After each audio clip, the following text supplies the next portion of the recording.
আপনারা দেখছেন Assam prime news 24/7 খবর পড়ছি আমি সুস্মিতা। ঈদ উজ জোহা উপলক্ষে সোনাইয়ে প্রশাসনিক বৈঠক সম্প্রতি বজায় রাখার আহ্বান।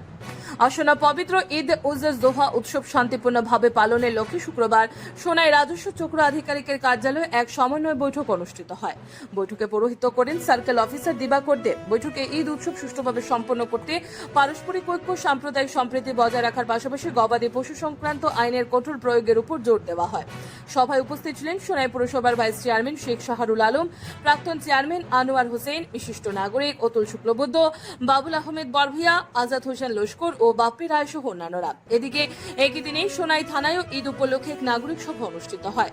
থানার সেকেন্ড অফিসার অপন চন্দ্র পালের পৌরোহিত্যে আয়োজিত সভায় শান্তি ও সম্প্রীতি বজায় রাখতে সকলকে সরকারের নীতি নির্দেশিকা মেনে চলার আহ্বান জানানো হয়।